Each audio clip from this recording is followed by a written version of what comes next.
누가복음 12장 4절로 7절 우리 함께 한 목소리로 읽도록 하겠습니다. 누가복음 12장 4절로 7절 시작. 내가 내 친구 너희에게 말하노니 몸을 죽이고 그 후에는 능히 더 못하는 자들을 두려워하지 말라. 마땅히 두려워할 자를 내가 너희에게 보이리니 곧 죽인 후에 또한 지옥에 던져 넣을 권세에 있는 그를 두려워하라. 내가 참으로 너희에게 이르노니 그를 두려워하라. 참새 5마리가 2 아사리온에 팔리는 것이 아니냐. 그러나 하느님 앞에는 그 하나도 잃어버리시는 바 되지 아니하는도다. 너희에게는 심지어 머리털까지도 다 세신 바 되었나니 두려워하지 말라. 너희는 많은 참새보다 더 귀하니라. 아멘. 오늘은 조금 어려운 주제이면서도 쉬운 주제일 수도 있는데 지옥은 무엇인가? 라고 하는 주제로 조금 말씀을 나누려고 합니다. 여러분, 지옥 하면 어떻게 생각을 해왔습니까? 우리는 어릴 때부터 이 지옥에 대해서 많은 말을 듣고 자라왔잖아요. 저도 그렇습니다. 어릴 때 이제 교회 학교 선생님이라든지 또 막 전도사님이라는 이런 분들이 이제 북을 치기도 하고 또 이렇게 나와가지고 전단지 같은 거 가져 나와가지고 사탕도 나눠주고 교회 나와라. 예수 믿어야만 천국 간다. 천당 간다. 예수 안 믿으면 지옥 간다. 라고 하면서 저를 전도했던, 저희 동네를 전도했던 선생님은 천국을 이렇게 소개하면서 황금 색깔의 어떤 성을 보여주면서 천국은 이런 곳이야. 예수를 믿으면 이런 곳에 갈 수 있어. 라고 막 소개를 하고 또 막 불이 펄펄 끓고 있는데 그게 막 사람들이 막 뜨거워하고 있는 장면 가운데에 마귀란 놈은 씩 웃으면서 희죽희죽 있으면서 삼지창을 들고 막 이래 있는 그림을 보여주면서 예수 안 믿으면 이렇게 다 지옥 가 하면서 막 우리에게 전도를 했던 기억도 납니다. 여러분들도 한 번쯤은 이런 경험이 있을 줄 압니다. 그런데 여러분, 이런 것들을 좀 커서 생각을 해보면 어떤 생각이 듭니까? 과연 저런 곳이 지옥일까? 라는 생각을 해보신 적은 없습니까? 그리고 우리가 이제 이런 생각을 하잖아요. 예수를 믿기만 하면 천국에 간다고 하잖아요. 믿기만 하면. 그러면 예수를 믿기만 하면 천국 가고 안 믿으면 지옥 간다고 했는데 마귀는 예수님을 믿었을까요? 안 믿었을까요? 어떻게 보면 마귀도 영적인 존재잖아요. 하나님을 어떻게 보면 더 분명하게 알고 있었던 존재이기 때문에 그분의 아들이신 그리고 하나님이신 예수 그리스도를 믿지 않을 수 있겠습니까? 그렇게 단순히 믿기만 한다고 하면 천국 간다고 하는데 소위 뭐 영적인 존재라든지 이런 존재들이 예수님을 안 믿을 수가 있겠느냐 이 말입니다. 제가 지난주에도 잠깐 이런 얘기를 언급했잖아요. 천국에 가면 사랑밖에 안 낳는다고. 왜냐하면 믿음이라는 것은 하나님을 대면하고 있기 때문에 당연히 믿음이라는 것은 필요 없는 것이고 소망이라는 것도 천국에 소망이 있기 때문에 천국에 와 있기 때문에 이미 소망은 다 이루었으니까 소망도 없고 천국에는 늘 완성된 사랑만 있다라고 이렇게 말씀을 드리지 않았습니까? 그렇게 보면은 사실상 예수를 믿기만 하면은 천국에 간다라고 하는 그 말이 조금 부족하다는 생각을 해보신 적은 없습니까? 그리고 이런 생각 많이 했잖아요. 안 믿는 사람들, 불신자들, 예수 안 믿는 사람들 막 오가지고 막 오면은 죽어서 오면 그 영혼들을 막 지옥불에 던져 넣고 마귀는 막 삼지창 들고 막 나오지 마 하면서 불에서 못 나오게 하고 막 좋아하면서 막 즐거워하면서 막 너희들은 예수 안 믿기 때문에 다 죽어야 돼 하면서 막 그렇게 하는 인형극도 있었고 주일학교 때 막 그랬던 기억도 나는데 근데 여러분 가장 먼저 불에 타야 될 존재가 마귀 아닙니까? 가장 고통받아야 될 놈이 마귀인데 마귀가 어떻게 보면 지옥을 관장하고 그곳에서 더 자기 세상처럼 살고 있는 듯한 모습으로 비추어지는 곳이 지옥으로 우리가 배워왔지 않습니까? 그러면 그런 곳이 과연 지옥일까요? 그러니까 지옥이라는 곳은 그냥 불신자들이 죽어서 막 다 가는 것처럼 생각한다면 정말 얼마나 많은 사람들이 거기에서 괴로워하고 있고 막 수십억, 수천억 이제 저기 진화론적인 어떤 차원에서 뭐 호모 에릭투스, 호모 사피엔스부터 진짜 인간이라고 하지만 호모 에릭투스도 호모가 붙었으니까 그들도 인간이라고 한다면 우가 한다고 한다면 그렇게 옛날 고대인 원시인부터 전부 다 지옥에 가서 우글우글 다 불에 타고 있다라고 생각한다면 그게 과연 맞는 개념이냐 이것입니다. 그리고 하느님이 너희들은 내가 믿으라고 했던 예수 그리스도를 안 믿었기 때문에 다 지옥 가는 게 마땅해. 그러니까 살아생전에 예수를 안 믿었으니까 다 지옥 가는 게 당연해. 다 지옥 가! 하면서 그 수십억 명을 막 뜨거운 물에 집어넣고 괴로워하고 있는 그 소리를 듣고 있는 분이 하나님이시다? 그게 과연 성경의 원리냐 이 말입니다. 그리고 심지어 천국에 있으면서 불신자들이 거기서 막 불이 타고 있는 소리를 영원토록 듣고 있는 그 천국의 삶을 산다라고 생각한다면 그것도 또 이상하지 않습니까? 그러니까 지옥이라고 하는 그 막연한 생각이라든지 쉽게 생각했던 그 지옥은 사실상 우리가 어렸을 때부터 혹은 여러 타 종교에서 말했던 그 종교적 사상 가운데 나와 있는 그런 지옥의 개념은 아닐 수 있다라고 하는 생각을 먼저 해보셔야 됩니다. 사실상 지옥이라든지 그런 그 사후 세계의 개념들은 굉장히 종교적 사상이거든요. 페르시아적 사상이고 고대 그리스 철학적 사상이고 그게 다 혼합되어 가지고 나타난 그런 개념이 지하 세계고 지옥이에요. 그런 것들로 우리가 지옥을 이해한다면 여전히 불교에서 말하는 그 무간지옥과 같은 개념으로 우리는 성경 속에서 말하는 예수 그리스도께서도 직접 말씀도 하시고 성경에서 쭉 말씀해왔던 지옥을 생각하게 된다는 것입니다. 어떻게 보면 오해된 지옥이죠. 하나님은 그런 분이 아니에요. 자신을 안 믿었다고 불구덩이에 영원토록 불태워 지기고 튀김하고 있다? 저는 절대 그런 분이 하나님이 아니라고 생각합니다. 그렇다고 해서 존 스토트가 말했듯이 지옥은 없다라고 말할 수도 또 없는 개념이고요. 그러나 지옥이라고 하는 개념은 있습니다만 우리가 생각하는 그런 지옥은 아니다라는 것을 조금 염두에 두고 한번 오늘 말씀을 잘 들어보았으면 좋겠습니다. 그렇다면 성경은 과연 지옥을 어떻게 이야기하고 있는 것일까요? 먼저 지옥이라는 말을 사용하는 데 있어서 번역되어졌을 때 지옥이라는 개념이 여러 단어로 사용되었습니다. 우리가 잘 아는 그 스올이라고 하는 단어 혹시 들어보셨습니까? 스올, 그리고 음부, 그리고 무저갱, 그 다음에 지옥, 그 다음에 이렇게 이런 개념으로 다 성경에서는 기록되어져 있는데 이런 것들을 우리는 다 지옥이라고 생각을 했습니다.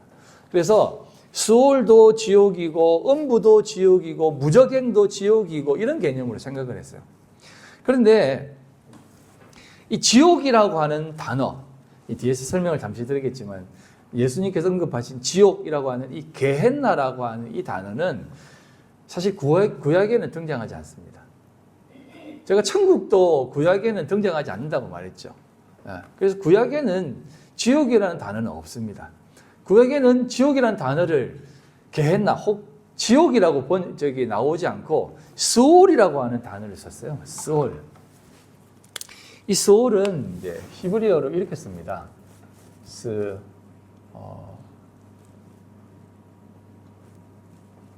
소울이라 가지고 이렇게 스올 이런 뜻이거든요.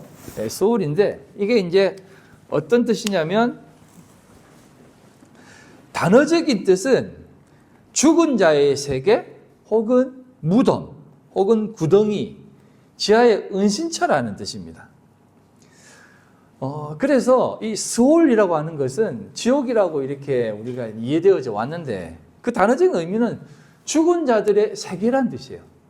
그러니까 이게 우리가 막 하는 고통받고 고난을 받는 그런 장소가 아니라 그냥 죽은 자들이 처해져 있는 세계를 얘기하는 것이에요.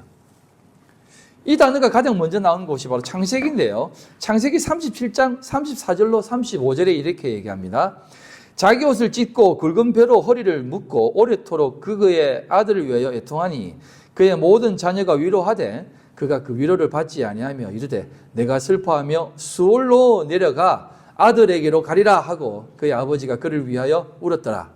창세기 44장 29절 너희가 이 아이도 내게서 데려가려 하니 만일 재해가 그 몸에 미치면 나의 흰머리를 슬퍼하며 수올로 내려가게 하리라 하니라고 합니다.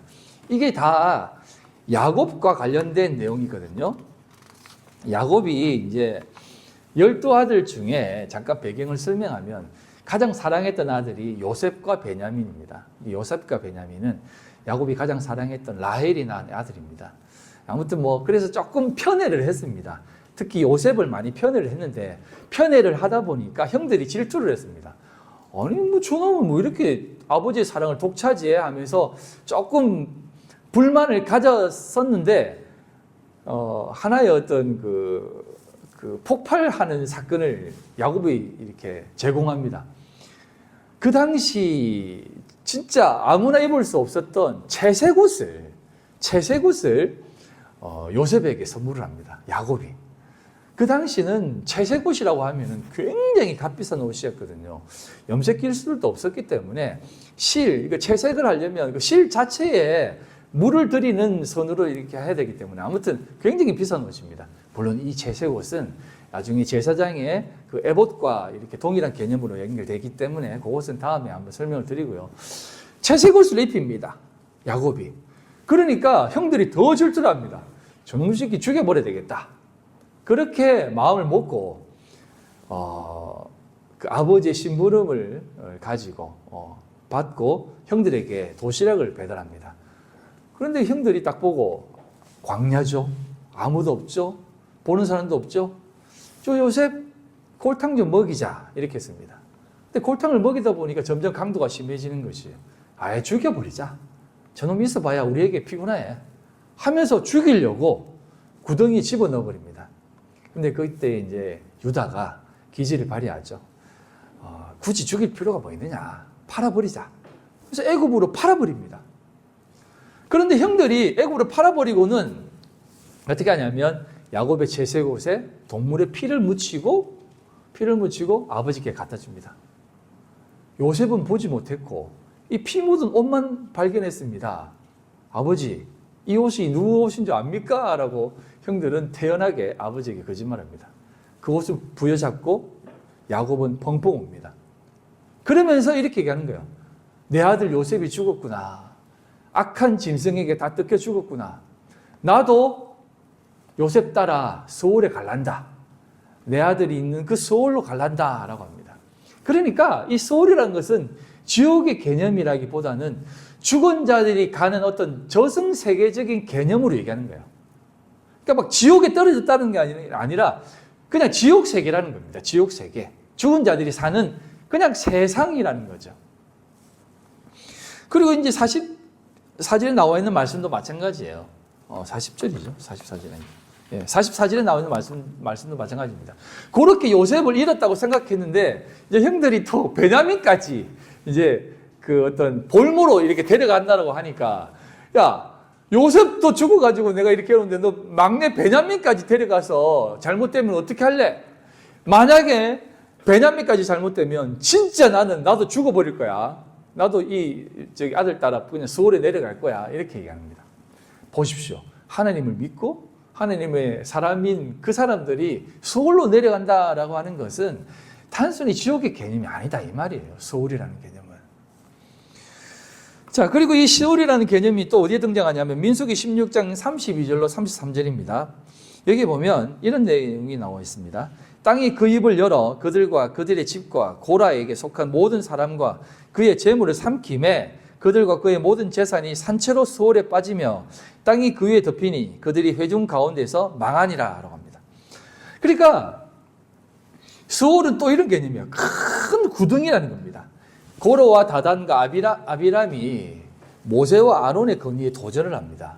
너만 하나님께 나아가느냐? 우리도 하나님께 나아갈 수 있다라고 건의에 도전하니까 그래? 그럼 하나님께 직접 물어보자. 너의 그 행동이 맞는지 라고 이렇게 하니까 하나님이 고라와 다단과 아비람의 그 모든 가족과 가산과 그 어떤 것들을 땅이 훅 갈라지면서 다 삼켜버립니다. 소홀로 데려가 버린다는 것이요. 산채로. 그러니까 소홀은 어떻게 보면 지옥의 개념이라기보다는 큰 죽음의 세계, 죽음의 구덩이와 같은 개념으로 또 사용한다 이 말입니다. 그리고 또 사무엘상 2장 6절로 7절에 보면 이런 내용이 있습니다. 여호와는 죽이기도 하시고 살리기도 하시며 수월에 내리게도 하시며 거기에서 올리기도 하시는 도다랍니다. 그리고 여호와는 가난하기도 하시고 부하기도 하시며 낮추시기도 하시고 높이기도 하시는 도다라고 합니다. 이게 그 유명한 한나의 기도입니다. 한나는 누구냐면 사무엘의 어머니입니다. 한나가 아기를 낳지 못해가지고 괴로워하면서 하나님 앞에 막 기도를 하는데 대낮부터 나가가지고 막 기도를 하니까 엘리 제사장이 저 여인은 누구길래 대낮부터 술을 먹고 저렇게 땡깡을 지기느냐 이렇게 오해를 할 정도로 기도를 했던 거예요. 그러니까 대낮부터 술을 먹고 저렇게 하느냐, 술 먹었으면 집에 가 이렇게 하니까 한나가 아닙니다. 내 마음이 너무 괴로워서 자식이 없어서 너무 괴로워서 자식 달라고 지금 기도하고 있는데 술 먹은 게 아닙니다 라고 하니까 엘리 제사장이 아 그렇구나, 딱 보니까 하나님이 너의 기도를 들어주셨어. 그러니까 걱정하지 말고 이제 기도하지 말고 집에 돌아가서 기다려 라고 합니다. 그리고 잉태를 합니다. 그리고 아이를 낳습니다. 소위 말하는 수태고지를 받죠. 수태고지. 성경에서 수태고지 받은 사람은 여러 명 있는데 다 어떤 성경적 메시아적 어떤 그리스도와 관계된 사람들입니다. 세례 요한도 수태고지를 받았고 예수님도 수태고지를 받았고 뭐 다윗도 수태고지를 받았죠. 아무튼 그렇게 이제 받는데 한나가 사무엘을 낳고 나서 너무 기뻐서 이 아이를 하나님께 바치겠습니다. 제사장으로 이렇게 바치는 겁니다. 그러면서 바치면서 한나가 한 기도입니다. 그래서 이 기도는 굉장히 유명한 기도예요. 한나의 기도는. 그런데 이렇게 얘기하죠. 하나님께서는 소홀에 내리기도 하시고 소홀에서 올리기도 하신다고 하죠. 우리가 알고 있는 개념으로는 한 번 지옥 가면 예수님이 비유 때문에 다시는 못 올라온다라고 생각하죠. 그렇게 생각해 오지 않습니까? 한 번 지옥 간 사람은 저기에서 못 올라온다라고 하잖아요. 그런데 여기에서 보면은 하나님은 수월에 내리기도 하시고 또 수월에서 올리시기도 라고 합니다. 그러니까 이 수월이라고 하는 개념은 단순히 지옥의 개념이 아니라 죽은 자들이 가는 어떤 세계를 얘기하는 겁니다. 그러니까 수월은 지옥의 개념과는 또 다른 개념이다 이 말이에요. 혹은 지옥이라고 하는 개념이 그냥 단순히 영원한 지옥이 아니라 지옥은 이 수월과 같은 개념일 수 있다라는 생각도 해보시라 이 말이에요. 그래서 요나의 비유에 보면, 요나서를 보면 또 이런 얘기가 나옵니다. 요나서 2장 1절로 2절. 요나가 물고기 뱃속에서 그의 하나님 여호와께 기도하여 이르되 내가 받는 고난으로 말미암아 여호와께 불러 아뢰었더니 주께서 내게 대답하셨고 내가 수올의 뱃속에서 부르짖었더니 주께서 내 음성을 들으셨도다라고 합니다. 우리가 잘 아는 요나 사건이죠. 요나가 하나님께서 요나에게 얘기합니다. 니느웨로 가서 복음을 전해라. 그들의 백성에게 회개를 외쳐라. 더 이상 저렇게 살면 안 된다라고 회개를 외치라고 합니다. 근데 이제 니느웨는 이스라엘 백성들의 철천지 원수거든요.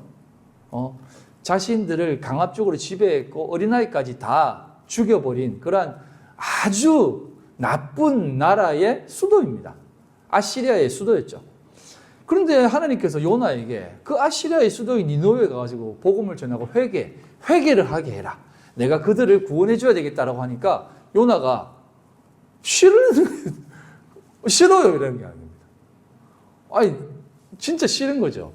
옛날에 우리나라 선교사님들도 그런 마음이 있었어요. 일본에 가서 복음을 전하라고 하니까 그 일본의 그 일제 강점기의 그 감정이 남아 있어서 일본에 가가지고 복음 전하는 것을 싫어했던 사람들도 있습니다. 내가 다른 나라는 다 가는데 일본은 안 간다. 저 민족은 무당 잡신들의 나라니까 망해야 된다. 라고 하는 생각을 가졌던 분들도 있었습니다.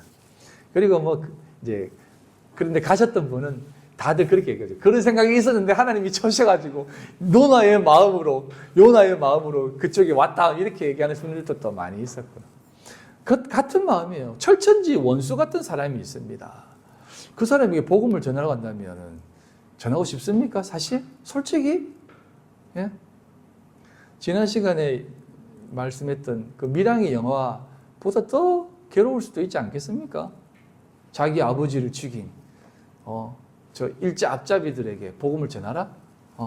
당신도 하나님이 사랑하신다라고 믿으라는 말을 전하라? 그걸 누가 하겠습니까? 그러니까 요나의 마음도 충분히 이해하죠. 그래가지고 요나도 동일하게 너 니느웨 가기 싫어하면서 다시스로 가는 배를 탑니다. 다시스로 배를 타고 가는데 하나님 두 가지를 준비하시죠. 큰 풍랑과 큰 물고기를 준비합니다. 풍랑이 일어나서 요나를 바다에 빠뜨리게 하시고 빠뜨린 요나를 큰 물고기가 잡아먹습니다. 그때 그 물고기 배 속에서 요나는 3일 동안 있습니다. 그 3일 동안에 있는 기간에 요나가 이런 기도를 하는 것입니다. 하나님, 당신이 나를 이 소울에 집어넣으셨군요. 소울의 깊은 곳에서 당신을 부르짖습니다. 라고 하니까 하나님이 이제 알았니? 소울이 어떤 곳인지, 진짜 소울이 어떤 곳인지 하시면서 딱 물 밖으로 뱉어내게 하십니다. 그러니까 소울이라고 하는 것은 사실상 죽은 자가 가는 세상일 수도 있습니다. 그렇게 단어적인 뜻도 있어요. 하지만 소울은 죽은 자의 모습을 한 상태라는 것을 꼭 기억했으면 좋겠습니다. 소울은 하나님과 단절된 상태의 그 자리가 소울입니다. 그래서 이제 욥기서를 지금 욥기서는 이제 많기 때문에 제가 이제 찾질 않았는데 욥기에서 보면 항상 소울에서 내려가고 나는 차라리 소울에 있는 게 낫다 이렇게 하는 겁니다. 욥의 상태를 얘기하는 겁니다. 하나님이 그와 함께 하시지 않는다라고 하는 그 마음이 드니까 자기는 그냥 지금 살아있지만 나는 소울에 있는 자라는 것입니다. 차라리 소울이 더 낫다라고 여기까지 얘기하는 겁니다. 차라리 안 태어났으면 좋겠다라고 얘기하는 것입니다. 그러니까 소울, 소위 지옥이라고 하는 곳은 하나님과 단절된 상태를 말하는 것이지 않을까요? 여러분들에게 제가 이렇게 질문을 던집니다. 물론 제가 상태입니다! 라고 하면은 제가 이단으로 몰릴 수 있어요. 지옥은 없다라고 말할 수 있으니까. 근데 지옥은 반드시 있습니다. 그러나 항상 얘기하듯이 성경은 죽어서 갈 어떤 개념의 곳은 그렇게 크게 언급하지 않아요. 하나님은 항상 지금 네가 천국을 살고 있느냐? 네가 지금 지옥의 상태냐라는 것을 묻는 거예요. 그러니까 지옥은 그런 곳이다 이 말입니다. 그래서 하나님과 단절된 장소 혹은 상태를 말하는 것이다 라고 저는 생각을 하고 있습니다. 자, 그럼 또 다른 지옥의 개념인 음부, 헬라어로 하데스라고 하는 단어인데요. 이 하데스라고 하는 단어를 한번 좀 보도록 하겠습니다. 하데스는 그 헬라어로 이렇게 씁니다. 이게 이제 따옴표가 까꿀로 이렇게 딱 지키면 이게 아 발음인데 따옴표 까꿀로 지키면 하가 돼요. 그래서 디 발음, 세오스, 하데스예요. 하데스인데 하데스인데 이게 이제 마태복음 16장 18절에 가장 먼저 나오는데요. 한번 보겠습니다. 또 내가 내게 이르노니 너는 베드로라. 내가 이 반석 위에 내 교회를 세우리니 음부의 권세가 이기지 못하리라 라고 하죠. 그래서 음부라고 하는 단어 하데스가 이게 등장하는데 예수님께서 직접 하신 말씀입니다. 음부의 권세가 이기지 못한다고 하죠. 물론 제가 이 부분에 설명을 드렸는데 이 반석, 페트라라고 하는 이 반석이 이제 게바라는 말 들었죠. 이거는 이제 수리아어 아람어예요. 그러니까 그 게바에게 반석이라고 이제 명하고 베드로에게 반석이라고 명하고 이제 너의 그 반석 위에 내가 교회를 세우는데 음부의 권세가 이기지 못한다라고 하죠. 근데 이 음부의 권세라고 하는 이 하데스라고 하는 단어가 무엇을 의미하느냐 이것입니다. 이 하데스 들어보셨죠? 하데스 하면 떠오르는 사람 있지 않습니까? 존재 있지 않습니까? 그리스 로마 신화를 보시면 아시는데 그리스 로마에는 세 가지 큰 신이 있습니다. 어떤 신입니까?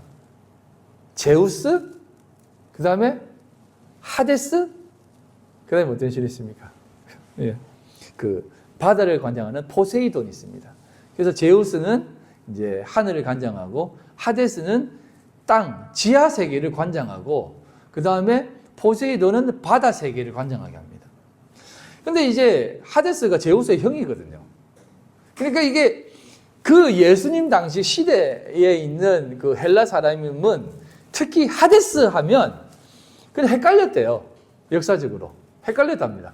지하 세계를 말하는 거야. 지하 세계를 관장하는 신을 얘기하는 거야. 이렇게 헷갈릴 정도로 하데스 하면 지하 세계를 관장하는 신이 될 수도 있고 그 다음에 지하 세계를 말하기도 합니다. 그래서 음부라고 하는데 그냥 여러분 하데스 하면 그냥 지하 세계를 말하는 거예요. 그 전쟁의 신 아레나 아시죠? 그 전쟁의 신 아레나를 하데스가 굉장히 좋아했는데 왜 좋아했냐면 전쟁의 신이니까 아레스가 전쟁을 막 일으켜요. 그 전쟁을 일으키면 뭐가 많이 생깁니까? 죽은 자들이 많이 생기죠. 그래서 하데스가 아레스를 굉장히 좋아합니다. 왜? 죽은 자들이 많이 생기면 자기가 관장하는 지하 세계가 더 확장되거든요. 그래서 나중에 이제 하데스가 야 제우스 네 세계보다 우리 세계가 더 커 막 이렇게 하면서 막 지하 세계가 더 이렇게 확장시켜서 그 지상의 세계를 먹으려고 하고 막 하는 것도 나오지 않습니까? 그러니까 지하 세계가 무슨 지옥의 세계가 아니라 그냥 죽은 자들이 거하는 세계를 음부 하데스라고 했다는 것입니다. 그런 개념으로 음부를 사용했었어요. 그 예수님도 그런 생각 속에서 이런 얘기를 하신 겁니다. 그렇다면 왜 이런 말씀을 하셨을까요? 음부의 권세가 뭘까요? 음부의 권세가.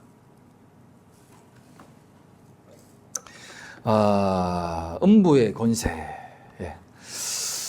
이거를 좀 제대로 알기 위해서는 예수님 말씀하신 이 음부의 권세가 이기지 못한다라고 하는 이 단어를 좀 아셔야 되는데 여기서 말하는 음부의 권세는 단순히 음부의 권세가 아니라 음부의 문이라는 뜻입니다. 그래서 예수님 이런 말씀도 하셨잖아요. 바리새인과 서기관들에게 야 너희들도 천국의 문으로 들어가지도 못하고 천국에 들어가려고 하는 그 사람들의 입구를 막아가지고 누구도 못 들어가게 한다라고까지 하시지 않습니까? 그러니까 이게 지금 음부의 권세가 무슨 말이냐면 베드로의 그 신앙 고백이야말로 음부의 권세, 그 천국 문과 반대되는 음부의 문을 박살내버리는 그런 개념이 된다라는 것이에요. 그러니까 신앙 고백이라는 것은 제가 이제 항상 이 얘기를 하는데 둘을 하나로 보냈지 않습니까? 천국의 문, 음부의 문, 이 문은요 하나예요, 솔직히. 그 문을 어떤 마음으로 여느냐에 따라서 그것이 지옥이 되기도 하고 그게 천국이 된다니까요. 우리 그냥 세상에서도 그런 얘기 하잖아요. 그 일을 어떤 마음으로 임하느냐에 따라서 힘들기도 하고 즐겁기도 한 거야. 근데 마찬가지예요. 음부의 권세, 음부의 문, 천국의 문. 바리새인과 서기관과 같은 마음으로 그 앞에 딱 서 있으면 그 문은 지옥문이에요.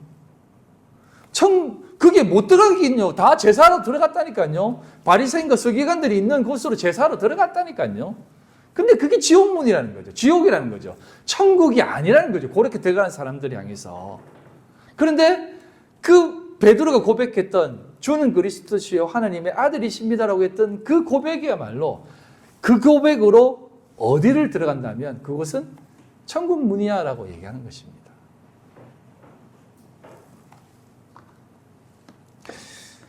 그러니까 우리가 지금 말했던 그 음부라는 것도 하데스라고 하는 그 지하 세계도 단순히 막 기름 튀기듯 불구덩이 속에서 있는 곳이 아닐 수 있다라는 생각을 꼭 하셔야 됩니다. 아시겠죠? 자, 그렇다면 예수님께서 말씀하셨던 그 지옥에 대해서 한번 보도록 하겠습니다. 마태복음 18장 8절로 9절입니다. 만일 내 손이나 내 발이 너를 범죄하게 하거든 찍어내버리라. 장애인이나 다리 저는 자로 영생에 들어가는 것이 두 손과 두 발을 가지고 영원한 불에 던져지는 것보다 나으니라. 만일 내 눈이 너를 범죄하게 하거든 빼어내버리라. 한 눈으로 영생에 들어가는 것이 두 눈을 가지고 지옥불에 던져지는 것보다 나으니라 라고 하죠. 이 내용은 예수님께서 제자들이 천국에서 누가 큰 자입니까? 라고 하는 그 물음에서 하도 답답해가지고 예수님이 이제 답하는 겁니다. 야, 어린아이 한 명 불러와봐. 이 어린아이가 같이 자기를 낮추지 않으면 천국에서 절대 크지 못해. 이렇게 자기를 낮추는 자가 천국에서 큰 자야. 라고 하면서 예수님이 이렇게 설명을 합니다. 그리고 이 어린아이에게 이 어린아이를 실족해 하면, 그렇게 연결해서 말한 겁니다. 이 아이를 실족해 하면 들어보셨지 않습니까? 이 아이 목에 연자맷돌을 목에 메어가지고 강물에 빠뜨리는 것보다 더 심한 거야. 이 어린아이라 실족해 하지 마. 실족해 하는 것보다 차라리 이 아이 목에 연자맷돌을 묶어가지고 강물에 빠뜨리는 게 더 나아라고 하는 겁니다. 이게 무슨 말입니까? 빵구입니까? 아니, 우리 어린아이들 실족해 많이 하잖아요. 예? 사탕 줬다가 뺏고 막 애들한테 막 괴롭히기도 하고 막 하잖아요. 그러면은 야, 그렇게 할 때서 차라리 이 아이를 목에 밧줄 매가지고 연자맷돌 묶어가지고 강물에 빠뜨리기 더 나아. 그래요? 그럼 그렇게 할까요? 실족해 안 하고 그렇게 할까요? 이렇게 하는 바보가 어디 있습니까? 이건 예수님이 그 소위 말하는 문학적 기법인 과장법을 하신 거예요. 과장법. 그만큼 너희들 아직도 천국에 대해서 모르니 하면서 지금 과장으로 얘기하는 거예요. 그런 과장법 속에 이런 얘기를 하시는 겁니다. 자, 그럼 만일 내 손이나 내 발이 너를 범죄하게 하든 찍어내버리라. 장애인으로 다리 저는 자로 영생에 들어가는 것이 두 발을 가지고 불구덩이에 들어간 것보다 낫다라고 하는 겁니다. 그래서 여러분 천국 가려고 한다면 지금 이 손과 발이 남아있는 사람이 누가 있겠습니까? 천국에 가고 싶어가지고 자기가 잘못한 것들을 따지면서 살아왔던 사람들이라면 이거 다 벌써 손발 다 잘라야 되죠. 지금 예수님이 지금 그런 얘기 하시는 것이겠어요? 그런 거 아닙니다. 그런 거. 이거는 예수님께서 진짜 이게 아니라 과장법으로 얘기하신 거예요. 사람은요, 도박하다가 잡혀가지고 손목 잘리면, 그 팔뚝으로 도박하고요. 팔뚝 잘리면 겨드랑이 끼고 한다지 않습니까? 아니면 발가락으로 하든지. 그게 사람인데, 그걸 얘기하는 거겠습니까? 눈가리 뽑는다고 죄 안 질까요? 눈가리 두 개 다 뽑는다고 나쁜 거 안 쳐다보고 나쁜 마음 안 가질까요? 예수님은 마음으로 지은 죄까지도 다 죄라고 했는데, 그래서 차라리 수도원에 들어가자 하면서 수도원 운동도 발달되었지만, 알지 않습니까? 수도원은 그 성범죄의 온상이라고. 고아원이 왜 생겼습니까? 신부들이 자신의 그 욕정을 이기지 못해서 수녀들과 해갖고 난 그 사생 아들을 키우기 위해서 만들어 놓은 것이 생긴 것이 고아원이에요. 스님? 산에 올라가가지고 이제 자신의 모든 것을 버리고 산에 올라가고 하는 득도한다고 하는 스님? 아이고, 무슨 스님들이 더 하면 더 했죠. 예. 뭔 합니까? 요즘 절 시설 진짜 좋아요. 참선하는 곳이다라고 차 마시는 곳, 뭐 영상에 나와서 한번 봤는데 우리 교회보다 훨씬 좋아요. 고즈넉하고 화분들 쫙 있고 경치 좋고 공기 좋고 스님들 얼굴 한번 보세요. 뺀질뺀질합니다. 그 보살들이 스님들 특식을 해준다고 얼마나 채식 그 고급 채식으로 많이 먹인다고요. 목사들은 주는 것만 먹으니까 이렇게 피부가 안 좋죠. 스님들은 뺀질뺀질하고 잘 삽니다. 그 사람들은. 과장법이라니까. 그렇게 한다고 해서 죄 안 짓고 도만 닦는 게 아니라니까요. 그건 과장법이라니까요. 지옥불이라고 하는 그것은 게헨나라고 해서 예수님이 이 게헨나라고 하는 단어를 써서 우리에게 지옥이라는 개념을 설명하는데 이 게헨나라는 단어는 이렇게 씁니다. 이게 N이거든요. 나 이렇게 해야 합니다. 이건 그 엔나가 엔노 해가지고 흰놈의 개 골짜기라는 뜻입니다. 흰놈의 골짜기라는 뜻이에요. 지옥을 흰놈의 골짜기라고 하는데 이 흰놈의 골짜기는 조금 설명을 드리면 그 예루살렘 서남쪽에 위치한 지역으로서 아하스 왕 이후 그 어린아이를 몰록의 신에게 제물로 바쳤던 곳이에요. 몰록의 신에게 자신의 장자를 바쳤다니까요. 이스라엘 민족들이. 왜? 복 받으려고. 그리고 요시야 왕 때는 그 종교개혁으로 그것을 다 없앴지만 그러니까 저주받은 곳으로 이렇게 간주되어졌던 곳이에요. 흰놈의 골짜기가. 그 장소가 신약시대에 넘어오면서 신약시대에 이제 제사를 드리잖아요. 그러면 짐승을 잡잖아요. 그럼 짐승을 잡으면 짐승의 내장이라든지 짐승의 배설물이라든지 이런 것들을 그 흰놈의 골짜기에 다 버렸어요. 저주받은 곳에. 그러면 그곳이 어떤 곳이 되겠습니까? 굉장히 비위생적인 곳이 되겠죠. 심지어 거기에 막 구더기라든지 드글드글 끓었다는 겁니다. 그래서 한 가지 방법을 생각해냈어요. 뭐냐면 흰놈의 골짜기를 계속 불을 지피는 거예요. 그래서 흰놈의 골짜기 그 게헨나에는 불이 24시간 44째 계속 붙어 있었습니다. 왜? 제사는 끊임없이 드려졌거든요. 그러니까 불을 안 지피면 그곳에는 그 모든 구더기가 계속 기어 나오니까. 그래서 구더기가 끊임없이 나오고 끊임없이 불이 피는 곳 게헨나라는 곳으로 상징적으로 얘기한 것이에요. 그래서 게헨나 하면 지옥이라고 번역되었는데 이것은 그런 곳이란 거예요. 그래서 상징적으로 얘기하는 겁니다. 그곳을. 야, 진짜 막 지옥 같은 삶을 살 때, 정말 이곳은 지옥 아니냐? 무간지옥이다. 아수라다. 막 이렇게 하잖아요. 그럼 그게 어디입니까? 예?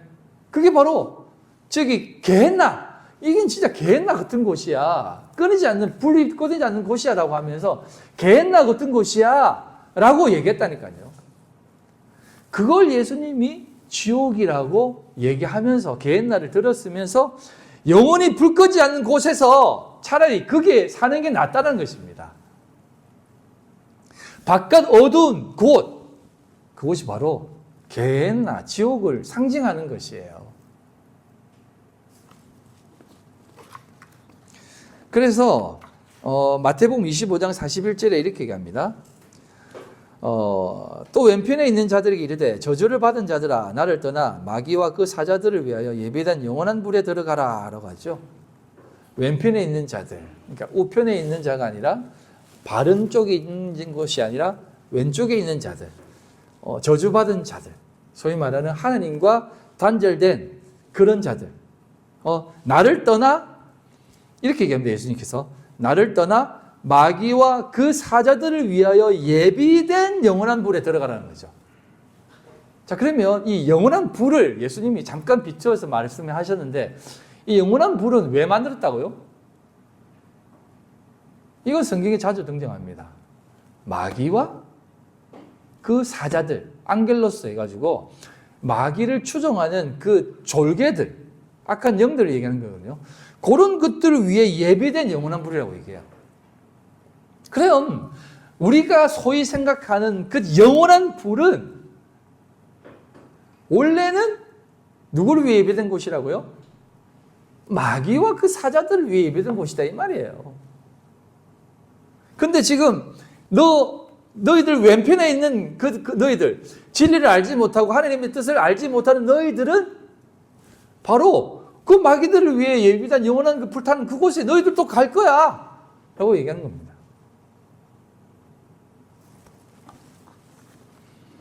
근데 여기에서 나와 있는 영원한 불에 들어가라 라고 하는 이 말이 포류오마이라고 한다는데 이게 어떤 뜻이냐면 지나가다, 여행하다, 여정하다라는 뜻이에요.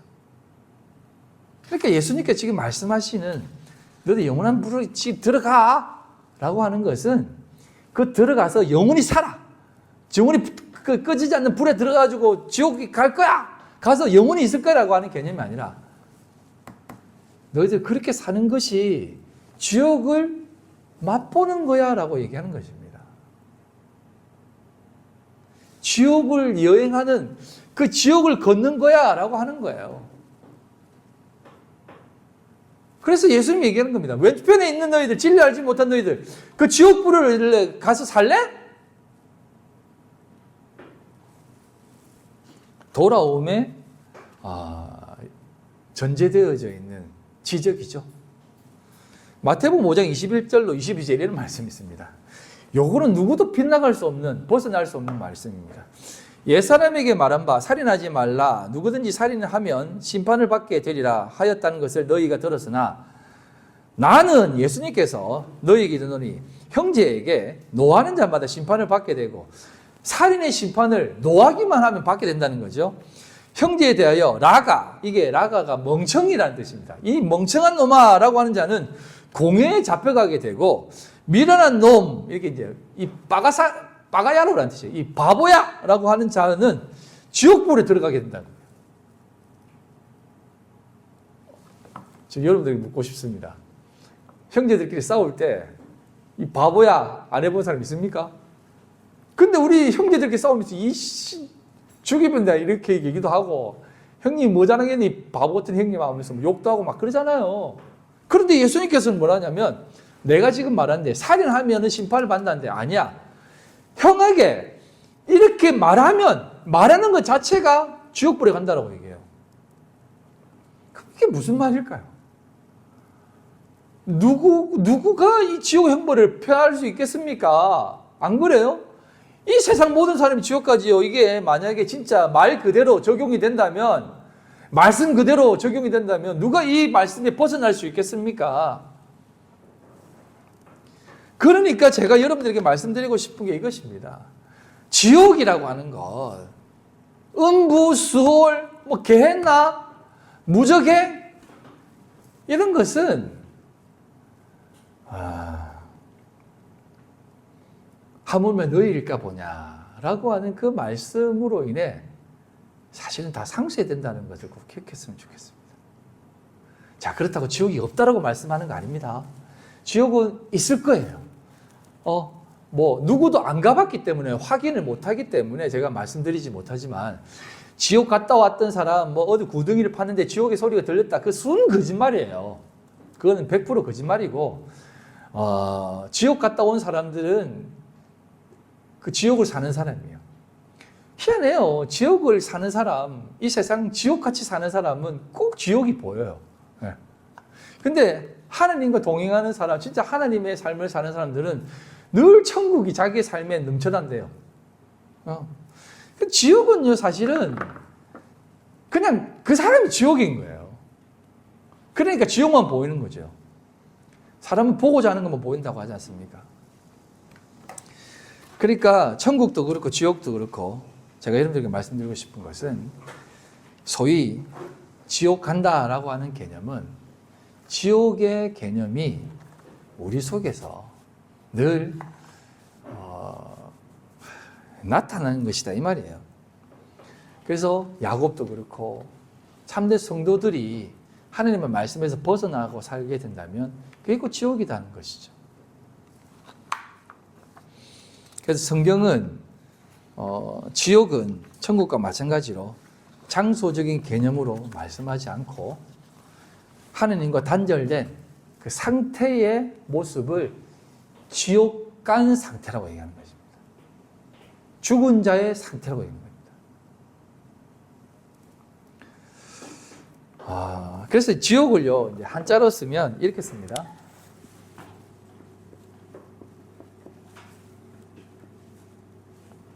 이제 본체로 쓸게요. 이렇게 해서 지옥을 쓰세요. 이걸 이제 땅지 감옥옥인데 이걸 이제 한문을 연구하신 분이 이렇게 해석을 하시더라고요. 이게 땅이고요, 흙이잖아요. 이게 어주사야, 그러니까 혹격이에요. 야라는 뜻이에요. 근데 요 앞에 있는 요게 개요, 개. 이게 개견자입니다. 작은 개, 큰 개. 그러니까 개들이 막 말하고 있는 거죠. 그러니까 지옥은 개소리를 하는 흑이야라는 뜻이에요. 그러니까 지옥은, 땅지 감옥은 땅에서 묶여가지고 막 비진리, 개소리가 비진리거든요. 비진리를 진리라고 막 얘기하는 땅이야가 지옥이에요. 그러니까 진리를 사는 사람은 이 개소리를 하지 않는 겁니다. 그리고 땅이라고 말하지 않는 거예요. 그래서 제가 여러분들에게 늘 얘기하는 게 뭐냐면, 우리가 흙으로 창조되었지만 하느님과 하나가 되어 하나님화 되어진, 그리스도인이 되어진, 그리스도화 되어진 참된 하늘이 되어야 된다고 말씀드렸지 않습니까? 그러니까 이 땅에서 잘 먹고 잘 살아야 돼, 이 땅에서 번성해야 돼, 이 땅에서 훌륭하게 돼야 돼 라고 하는 그것은 사실 다 나는 개소리하는 흙이야 라는 거예요. 그게 지옥을 사는 겁니다. 지옥을 사는 거.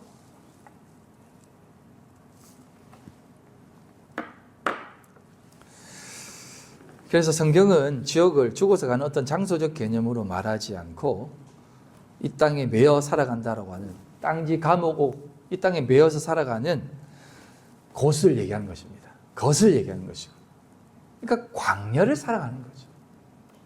메마른 곳, 물이 없는 곳, 물은 곧 진리입니다. 그곳이 없는 곳에서 살아가는 것이죠. 늘 목마른 곳, 늘 목마르잖아요. 에? 조금 더 벌려고, 늘 벌려고, 잘 살아보려고 하는 곳이 지옥 아닙니까? 그곳이 바로 지옥이다라는 겁니다. 자, 오늘 말씀 여기서 맺겠습니다.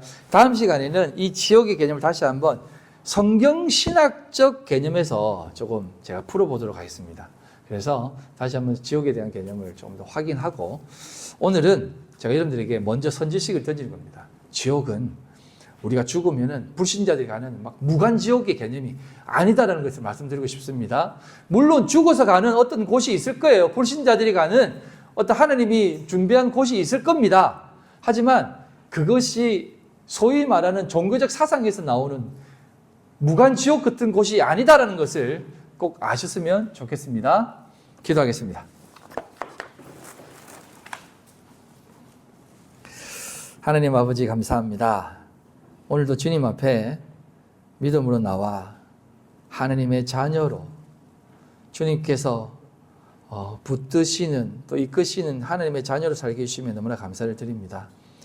우리는 땅으로 왔지만, 죄인으로 왔지만 참된 하나님의 의인, 하늘이라는 것을 꼭 기억하고 그리스도와 연합된 참된 삶을 살아가게 하여 주시옵소서. 예수님 이름으로 기도합니다. 아멘.